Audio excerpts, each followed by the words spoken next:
Buenos días a todos, bienvenidos a nuestra sesión general. En esta ocasión, con motivo de la conmemoración del Día Internacional de la Lucha contra el Cáncer de Mama, se programó el tema Diagnóstico Oportuno de Cáncer de Mama, y para otorgarnos el tema tenemos con nosotros al doctor Ruiz Antonio Roberto Isaac. Me permito comentarles un poco de su remembranza. El doctor Roberto estudió en la licenciatura de médico cirujano en la Universidad Autónoma de Chiapas. Posteriormente realizó la especialidad de gineco y obstetricia dentro del IMSS en el Hospital Licenciado Ignacio García Telles número 1 y la subespecialidad de ginecología oncológica también dentro del IMSS en la UMAE Hospital de Gineco Obstetricia número 4. Además, él es miembro activo de la International Gynecologists Cancer Society y, por supuesto, es médico adscrito al servicio de ginecología de este HGR número 13. Sin más preámbulos, permito que el doctor nos otorgue el tema. Gracias. El parénquima en el tejido y por lo tanto pues empieza a hacer alteraciones en cuanto a una estructura en específico. Evidentemente van a tener diferentes tipos de patrones, pronósticos, días de civilización y por lo tanto de acuerdo a ello pues van a tener las distintas terapias y manejos que podamos otorgar. El origen pues es importante, ¿no? Porque a veces nosotros entendemos o llega a la consulta, doctor, fíjese que mi abuelita tuvo cáncer, mi mamá igual, seguramente toda mi familia va a tener cáncer, ¿no? Es algo muy discutido, es algo que a veces tenemos un poquito de duda, un poquito de incertidumbre, a lo mejor. Pues sabemos que la gran mayoría de estos va a ser de origen esporádico, son un 70-75%, quiere decir que va a ser una suma de factores epigenéticos, factores de alteraciones que en conjunto pues van a debutar con este cáncer, ¿no? El cáncer familiar hace énfasis a que, pues sí, si bien existe un componente hereditario, no se identifica como tal una variante patogénica, sin embargo, existe este linaje, existe esta línea de alteración, sobre todo, que pudiera suscitar a la paciente presentar este tipo de cáncer.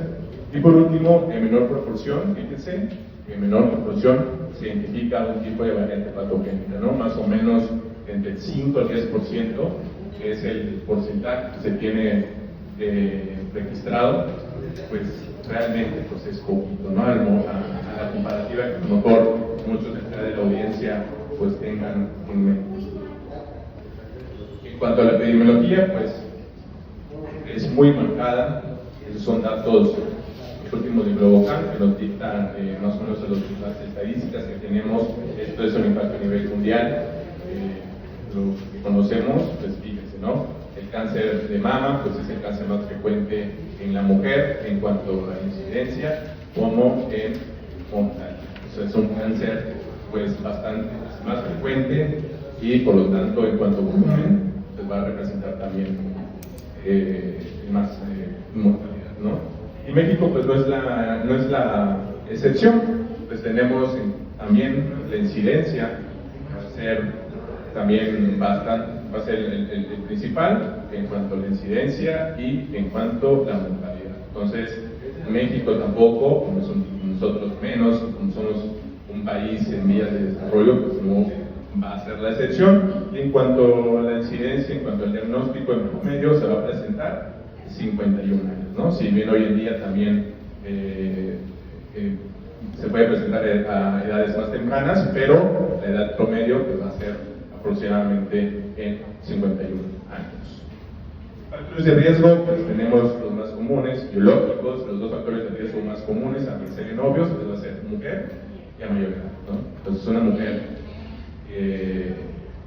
en cuanto va creciendo, en cuanto va cumpliendo más años, pues indudablemente más factores de riesgo va a tener para presentar cáncer de mama. Podemos mencionar algunos otros que ven en relación con los factores biológicos, como van a ser aquellas variantes patogénicas, en concreto las que son un poquito más conocidas, BRCA1, BRCA2, PTEN, PAL2, STK11, que son algunas de ellas que nosotros identificamos, las más comunes, las que más a lo mejor estamos familiarizados, pues va a ser BRCA1 y BRCA2.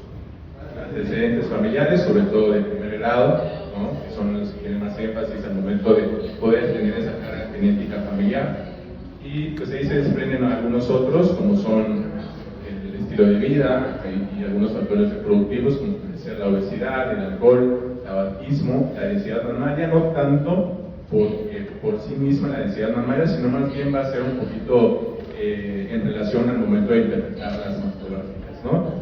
Algunos otros y ambientales, ¿no? También vienen en relación a esto, como puede ser la irradiación a la área torácica, sobre todo en aquellas pacientes que por algún otro tumor en esta área tengan el antecedente de radioterapia en esta zona, pues indudablemente tiene relación en cuanto al cáncer, sobre todo el tipo sarcoma.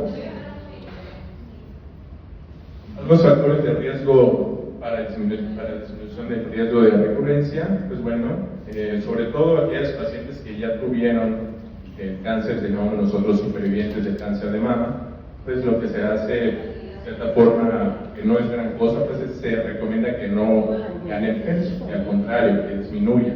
Y eso también tiene como recomendación en relación también al desarrollo y al tratar de educarnos de hacer ejercicio, ¿no? Es decir, hacer ejercicio para mantenerlo el peso ideal. De esta forma podríamos, de cierta forma, ser un poco menos propenso, ¿no? Pero como ya lo vimos, en cuanto a la origen del cáncer, el grosso modo de esto va a ser de origen multifactorial. Y pues bueno, aquellas pacientes que se identifiquen algún tipo de variante patogénica, tenemos el caso más sonado a nivel mundial, que es el de Angelina Jolie, que en 2013 se sometió a un tipo de cirugía que es una mastectomía profiláctica, porque se identificó que tuvo una variante patogénica en aquel momento, que fue BRCA1, que se sometió a una mastectomía profiláctica bilateral, que fue como consecuencia del mismo. Algunos otros, pues indudablemente, evitar el tabaquismo, el alcohol, dieta mediterránea y dieta reducida en lácteos, que también podrían, de cierta forma, digo, no es la panacea ni algo que muy fuerte, pero sí nos ayuda. Ahora bien, en cuanto al tamizaje, que es algo que también me gustaría que muchos de ustedes acá en la audiencia conocieran, sobre todo para que se vean a casa, pues es el inicio del tamizaje, sobre todo en aquellas pacientes. Debe hacerse el autoexamen mamario mensual a la edad de los 18 años y se les recomienda 7 a 10 días posteriores de la menstruación. Esto es para que las mamas no estén tan urgentes y puede ser una forma más adecuada al momento de la autoexploración. ¿Cómo se hace? Aquí vemos, ¿no? Se los ilustré. Primeramente tienes que ponerte enfrente sobre un espejo, ver si no hay cambios significativos o llamativos enfrente de un espejo. Ponemos las manitas atrás de la cabeza y revisamos de esta forma. Puede ser de forma circular o de forma radial, de tal forma de que siempre tengamos en cuenta y no obviemos ni un cuadrante de la mama. Y por último, hacemos un pequeño apretón gentil en el pezón para poder ver si no existe un tipo de descarga, ¿no? Otra herramienta importante pues es el examen clínico mamario anual, que es a partir de los 25 años. Esto va a ser por un médico que es experto en este tipo de patologías, tanto benignas como malignas, que sepa interpretar algo llamativo, no solo en el área de la anatomía de la mama, sino también ver algunas áreas adyacentes, como puede ser huecos supraclavicular, área mamaria interna, que puede identificar alguna otra alteración y no específicamente la mama, ¿no? Y por supuesto la mastografía, que va a estar indicada a la edad de los 40 años. Por ahí van a ver ustedes que el norma oficial quizá digan que debe ser cada 2 años, cada 3 años, incluso que hasta que se deje de hacer. Pero como ya lo dije, evidentemente entre mayor edad tenga la paciente, pues va a ser mayor. Es decir, pacientes más añecas, pues tienen mayor riesgo de presentar cáncer de mama. Es decir, entonces la recomendación actual, la que se dice, es hacer una mastografía de forma anual. Y bueno, ¿en qué consiste? Pues la mastografía va a ser la herramienta principal, es lo que se tiene que hacer en este tipo de pacientes de forma inicial. Pues vean la sensibilidad, la especificidad, para los que no estén muy bien relacionados al ambiente, el gremio médico, pues es muy alta, de tal forma que muy difícilmente se nos puede ir algo malo por Hoy en día existen muchos métodos y maneras de realizarse. La mastografía digital pues puede ser una de ellas, y esto nos va a proporcionar o nos va a dar pues la respuesta a tener un diagnóstico temprano. Y quiero decir con esto porque muchos pacientes me han llegado a la consulta o nos han llegado a lo mejor con algunos de ustedes y me dicen: doctor, pero ¿por qué tengo cáncer si me hice mastografía hace 2 años, hace 1 año? Recuerden, la mastografía no previene el cáncer, diagnostica de forma oportuna. Entonces, esa es la diferencia entre un diagnóstico temprano a no hacer. Mano atrás o obviar el ultrasonido. De esta forma podríamos nosotros orientarnos o identificar o caracterizar algunas lesiones que por mastografía se nos hacen difícil identificar. La sensibilidad de ella pues es lo que más se benefician en estos pacientes, y pues como lo comenté, es un estudio complementario a la mastografía, no la sustituye, sin embargo la complementa. Resonancia magnética, indudablemente también, pues va a ser una herramienta no tan usual. Existen ciertas indicaciones para el manejo de la misma, como aquellos pacientes quizá que no se pueden identificar por otros métodos de imagen, aquellos que tengan por ejemplo un BIRAT 0, ya vamos a platicar de la clasificación, de la categorización del BIRAT, pero podemos echar mano de la resonancia magnética si por X motivo no es concluyente por los estudios de imágenes más convencionales. Existen otras indicaciones para el manejo de la misma, quizá una paciente que tenga una variante patogénica en BRCA o alguna otra que son de alta penetrancia, y también, por ejemplo, aquellas pacientes que tienen uso de implantes mamarios, podríamos echar mano de esta herramienta diagnóstica.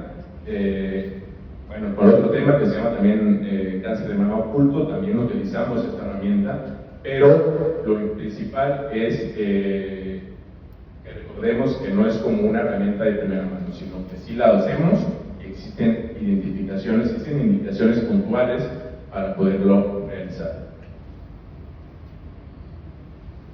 Justo, ¿no? Entonces llegamos al tamizaje, el BIRATS, pues lo más importante y lo que vemos por el área de oncología ginecológica, pues va a ser lo llamativo, ¿no? Entonces a partir del 4A, que es cuando, bueno, se divide en 6 categorías.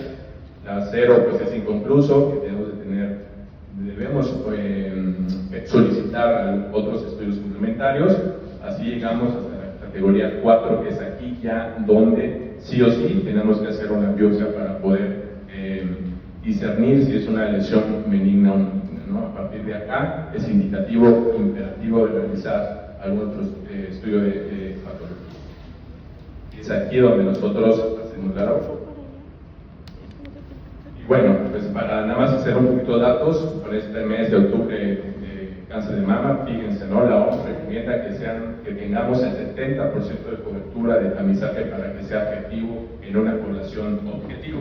Nosotros pues no tuvimos eso, difícil en los datos del INEGI del 2022, pues los datos son muy pocos alentadores, solamente cubrimos este rango de edad, que son mujeres de 40 a 69 años, que son aproximadamente 20 millones. Imagínense, solamente una poca proporción de ellas se pudo realizar la mastografía, y una menor proporción, 5.6%, de las que fueron indicativos para hacer una biopsia, pudo recibir un resultado, ¿no? Entonces, pues estamos no tan bien en ese sentido. ¿Dónde están los mastógrafos? Pues aquí, ¿no? Datos del INEGI también. Desafortunadamente, pues muchos de ellos están en hospitales privados, en algunas instituciones de salud y seguridad social, y pocos de ellos pues están en la población sin seguridad social. ¿Y esto en qué nos afecta? Pues indudablemente a que muy pocas pacientes pues, puedan acceder, aunque hoy en día se ha visto un poquito más del impacto, de cierta forma valorar de forma más consensuada con la paciente. En la mastografía, en la gran mayoría de los casos, complementario al ultrasonido, el BIRAT 0, que debe ser siempre solicitarse algún otro estudio adicional. Y pues bueno, esto también es muy importante, ¿no? Y envío oportuno a una unidad especializada, a un experto en enfermedades de la mama para prevención, diagnóstico y tratamiento. Es decir, siempre que tengamos a una paciente que acuda con nosotros, que no sepamos qué hacer, siempre hay que enviarlas a alguien que tenga más expertise, a alguien que tenga más conocimiento del mismo. Ahora bien, en cuanto al diagnóstico, pues aquí igual, ¿no? Hicimos una comparativa en países del primer mundo, Estados Unidos en concreto, y nosotros como México de desarrollo, pues bueno, los datos son crudos, pero son los que tenemos hoy en día en prácticamente todos los centros de referencia a nivel nacional, compartimos los mismos datos. Entonces, en etapa temprana, cuadro clínico, México solamente tiene el 30% en comparación, por ejemplo, con Estados Unidos, que son 66%. La intención siempre es agarrar a la paciente o detectarla en un estadio que sea asintomático. Ese es lo ideal, eso es lo que queremos nosotros, ¿no? Es decir, que ni siquiera se parte esa bolita, es decir, que no sea una etapa muy temprana, o si bien que sea de forma que sea muy palpable, pero que no tenga compromiso ganglionar axilar o supraclavicular, ¿no? Pero los datos, pues acá los porcentajes pues son, como se los muestro, pues muy pobres para México a comparación de otros países, ¿no? Y al revés, en las pacientes localmente avanzadas y metastáticas, vean, México 55% con localmente avanzado, metastásicos en un porcentaje del 5 al 10%, en comparación con Estados Unidos, que estos datos son en menor proporción. Bueno, esa es una tabla rapidito, pues son las vías de metástasis y diseminación. Lo normal es de que lo más frecuente sea hueso, pulmón e hígado, tipo luminal, y hay unos otros subtipos moleculares que tienen afinidad por el sistema nervioso central, pero eso no es el fin de la plática. Exploración física, nosotros qué hacemos, pues de forma general, pues evaluamos la zona de la mama al momento de explorar al paciente y evidentemente evaluamos axila, evaluamos las áreas supraclavicular, malar interna, que nos logre identificar o evaluar de forma integral, no solo y exclusivamente la mama. Formas de hacerlo, nosotros tenemos esos patrones que podemos utilizarlo de forma radial, de forma circular, y poder nosotros de esta forma, siempre como se los dije al principio de la plática, siempre sin olvidar algún cuadrante de la mama y regiones ganglionares. ¿Qué hacemos nosotros para el diagnóstico? Indudablemente, pues nuestro papel importante va a ser siempre la biopsia, ¿no? La biopsia va a ser la herramienta por la cual nosotros podamos identificar a estos pacientes. Se han descrito varias formas, ¿no? Lo que hoy en día se usa, lo que se recomienda para tumores sólidos, pues va a ser la biopsia por TrueCut, evidentemente cuando son palpables y se puedan identificar por ultrasonido. Y de igual forma tenemos algunas biopsias de origen para realizarse por estereotaxia, cuando no es visible o solamente es visible por mastografía, ¿no? Entonces, esta va a ser nuestra herramienta diagnóstica que nosotros podamos realizar. La cuarta, la verdad es que ya no se utiliza de tal forma como biopsia quirúrgica, y la biopsia por la aguja fina la hacemos más que nada en algunas ocasiones para identificación de algunas adenopatías, para identificar si tiene células malignas, aunque se puede utilizar también biopsia por pureza. Ya estrenamos el servicio, ya nos tocó hacer una biopsia acá con nosotros, guiados por ultrasonido, una paciente que nos llegó a la consulta. Histología, pues bueno, al final de cuentas, ¿qué queremos con la biopsia? Pues identificar el nombre del cáncer, ¿no? ¿De qué se trata este cáncer? De esta forma, pues poderle dar un nombre. Y de acuerdo a esto, pues ya podemos hacer el estadio. Lo más importante, pues es agarrarlas en estos dos estadios, idealmente en estadio 0 o a lo mucho estadio 1. Entonces, ese sería lo ideal para nuestra población.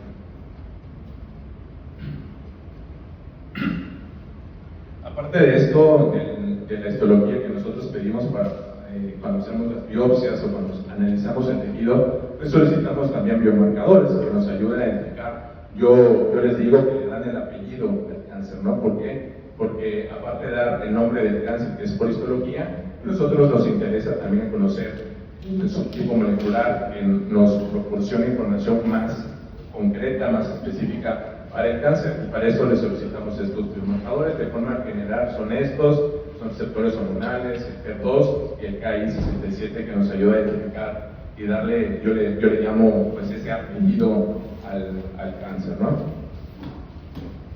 Y de acuerdo a esto, ya teniendo en cuenta el tipo histológico y los biomarcadores, pues ya podemos clasificar a las pacientes, ¿no? En concreto son estas clasificaciones: triple negativo, aquellas que no expresen ningún tipo de receptor; aquellas que son HER2 enriquecidos van a ser aquellas que no expresen algún receptor, a excepción del HER2; y tenemos de tipo luminal B, aquellas que puedan o no expresar receptores luminales añadido al HER2; y los otros, que es nominales, que son aquellas que van a expresar receptores hormonales y no de los otros tipos de biomarcadores. Tratamiento, pues bueno, aquí me gustaría hacer recalcar, ¿no? Hoy en día el utilizar la mastectomía radical modificada, pues es un abordaje, no se contraindica, pero pues hoy en día no es el manejo ideal para todas las pacientes. Habrá indicaciones muy específicas hoy en día para poder realizar un procedimiento de este tipo. Indudablemente tú tienes que adaptar tus medios de herramientas en el cual cuentes en tu hospital para poder realizar este tipo de cirugía, pero la intención, fíjense, ¿no? La imagen pues por sí mismo habla mucho, pues es retirar completamente toda la mama hasta la fascia y dejar el músculo pectoral, y hacer un abordaje también en la zona axilar, ¿no? Retirar todos los ganglios que pueda tener la paciente en la zona axilar. Es un manejo pues bastante invasivo para lo mejor para toda la población quizá, ¿no? Entonces, hoy en día existen indicaciones concretas, sí las hacemos, de hecho en el instituto las seguimos haciendo, pero no es, digamos, la principal herramienta o el principal tipo de cirugía que nosotros podemos adecuar a todas las pacientes. Hoy en día tenemos algo que se llama cirugía conservadora, lumpectomía, que es más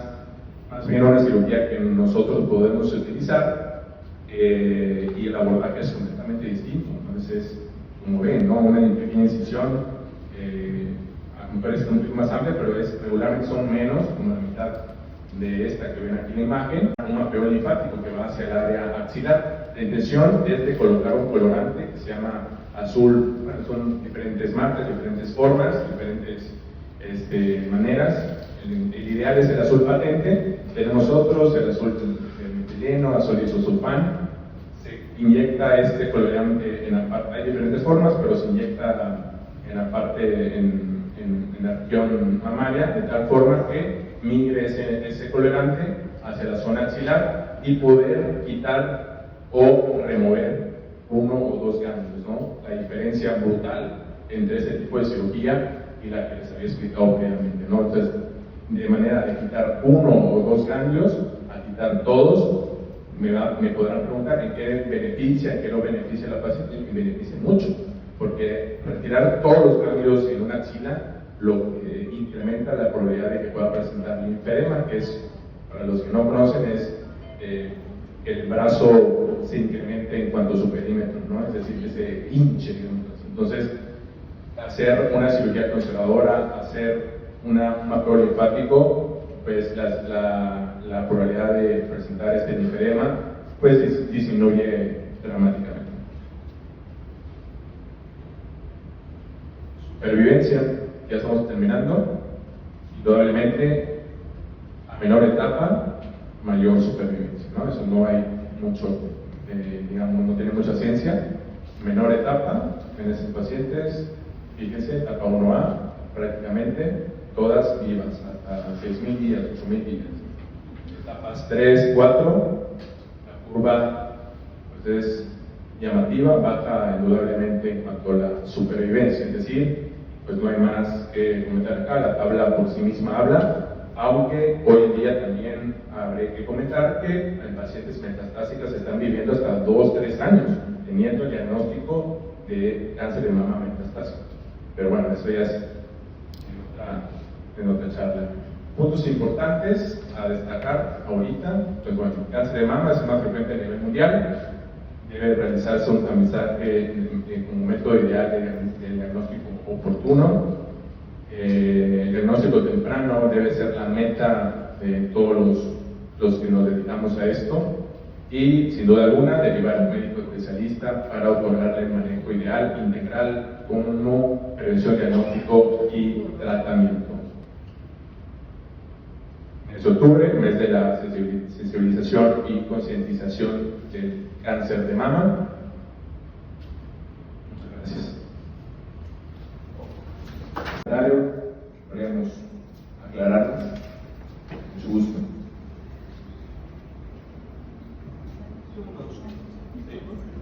¿Hay alguna edad en la cual deje de ser ya un factor de riesgo de edad?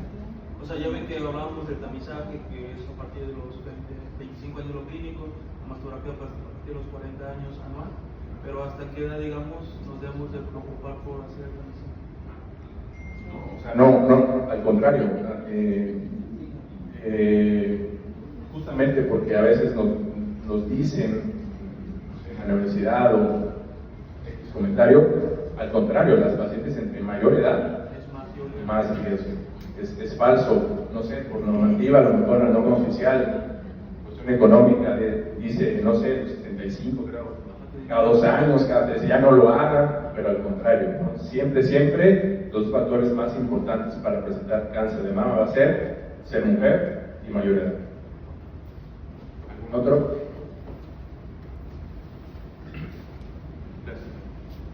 Sí, doctor, la guía legal de atención de cáncer de mama se de 40 a 69 años.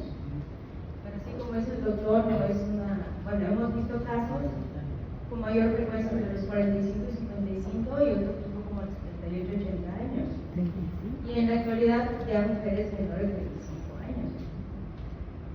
Entonces, sí es importante la autoexploración, como mencionó el doctor, 7 días a 10 posteriores de la menstruación, el examen clínico a partir de los 25 y el tamizaje, pues como bien lo dijo el doctor, son de pacientes asintomáticas, ¿no? La mastografía pues se puede hacer de 2 formas, una de tamizaje que es a los 40-69, asintomáticas totalmente las pacientes, las otras son mastografías diagnósticas, que es cuando la paciente pues ya experimenta o refiere dolor, sensación de bulto, etcétera, ¿no?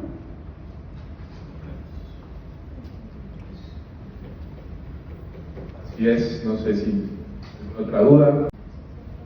Por allá tienen. Pues, justamente, no, desafortunadamente, pues esto va a ir incrementando, ¿no? Evidentemente, como ya totalmente se incluye la calidad de imagen, evidentemente, comentaba por ahí decía mamaria, que no es propiamente porque sea una mamá densa, sino más bien por la interpretación en la imagen, ¿no? O sea, todo eso, la calidad de imagen también se incluye, ¿no? A lo mejor no hay precio, pero sí la calidad de la imagen, ¿no? Digital.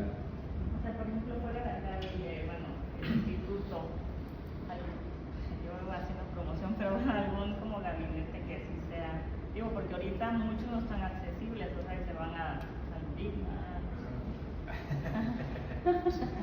¿Cómo que no? Tenemos un equipazo aquí. No, fuera de acá, en la población que no tiene acceso. Salud Digna tiene equipos muy buenos digitales. Ahí sí hay un poquito de duda en cuanto a la interpretación, porque a veces son médicos que están en línea. Y como sabemos, la mastografía de tamizaje son 4 proyecciones. ¿Okay? De esas 4 proyecciones se hace la interpretación si se detecta alguna cuestión que requiera un estudio complementario, ya sea una proyección adicional o ultrasonido, pues en ley particular pues se eleva el costo, ¿no?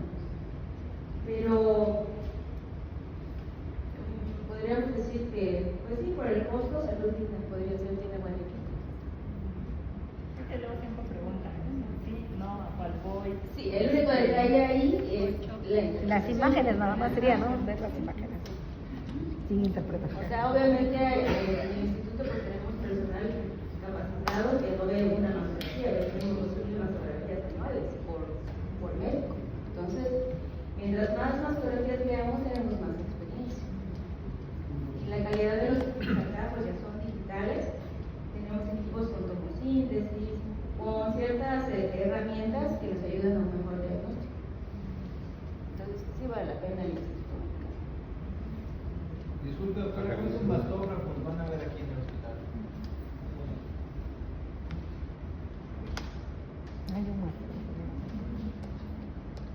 ¿Es alguien más? Ahora o nunca. Los varones también. Claro, sí, menor proporción, menos del 1%, pero también se presenta el cáncer. Entonces es algo a considerar. No estamos exentos, ¿no? De esta patología, sí, en menor proporción, menos del 1%, pero también se presenta.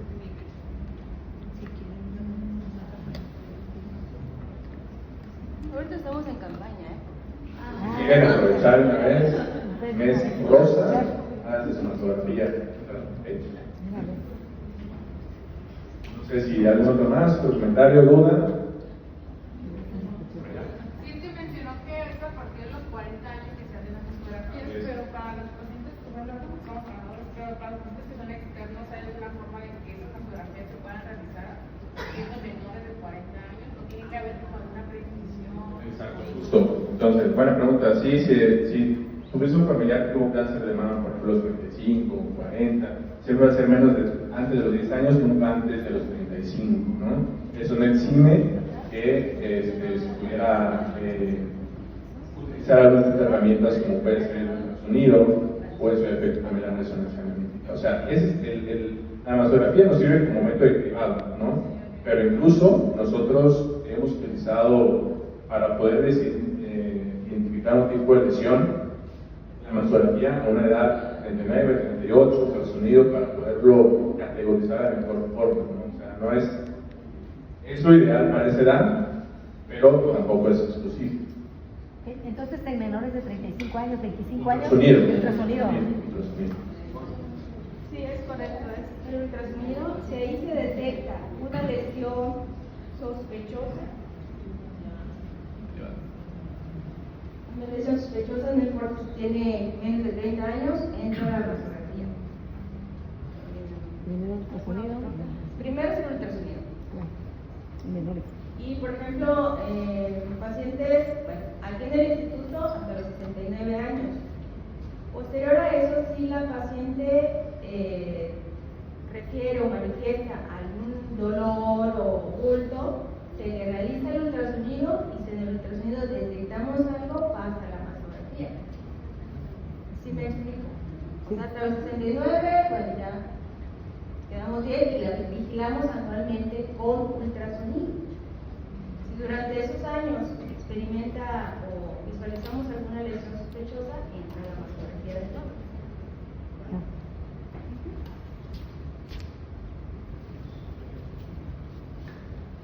¿Más? ¿Otra pregunta? ¿Listo?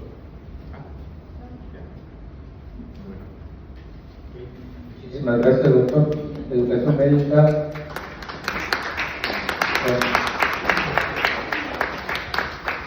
Merecido los aplausos. Educación médica le hace entrega de sus reconocimientos por su participación como ponente de la sesión general diagnóstico oportuno de cáncer de mama al doctor Luis Antonio Roberto Isaac. Firma la doctora Daniela Miranda. Muchísimas gracias, doctor. Gracias. Por favor. Y efectivamente, como dice la doctora Pech, estamos en campaña de tamizaje. Para los que quieran, necesiten, se coordinan ahí con la doctora Paola Patricia Pech Rosales para su mastografía o su ultrasonido. Muchísimas gracias por asistir. Esperamos verlos en la siguiente sesión.